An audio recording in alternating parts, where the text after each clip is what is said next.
Hello and welcome. This series of video lessons is designed to get you started with FileMaker Pro, a program that offers you powerful tools for organising and managing information. I'm Ray Colligan, and I'll be helping you to get to grips with all the basics of FileMaker throughout these lessons. FileMaker Pro is sometimes described as easy to use, and that might be taken to mean it's simple or somehow limited. But one thing that may not be immediately obvious is that FileMaker Pro is cleverly designed to provide tools for performing complex tasks in relatively straightforward ways. With FileMaker, there's a lot of power under the hood, so while you can keep it simple and get a lot of things done, when you need to do some heavy lifting, this is a program that will stay with you all the way to the industrial strength end of database programming. This series of lessons will get you started with FileMaker Pro, and will show you a lot of practical steps and techniques to enable you to find your way around and accomplish what you want to.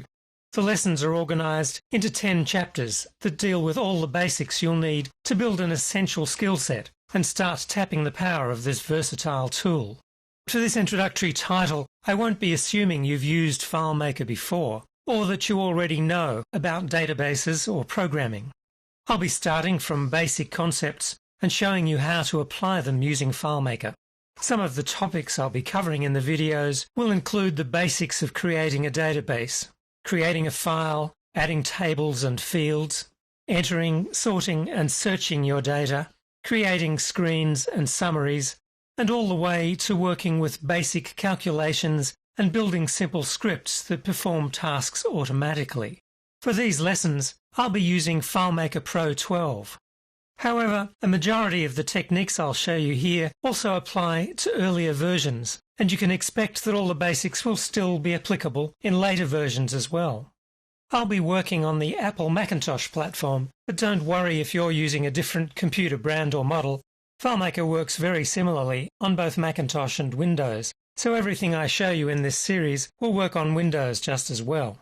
To help you to get to grips with the features and capabilities of FileMaker, I'll be showing you how to make a start towards building a real database application. The particular example I've chosen is a database for keeping track of quotations and references, such as you might use while preparing research papers, articles, study assignments, essays or the like. I've called the example database Bibliographile. Let's take a quick look. Here's an example of the completed bibliographic database. At the heart of the database is the Publications screen, where you can enter details such as the name of a book, the year of publication, the publisher, the authors, and so on.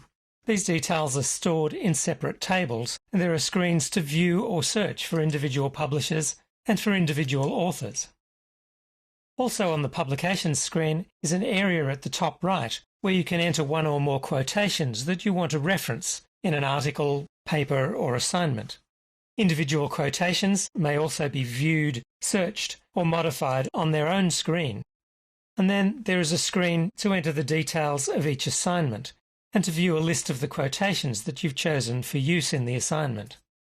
Back on the Publications screen, there's also a calculation that appears at the lower left that uses information you've entered to automatically create a Harvard-style bibliography entry for each publication.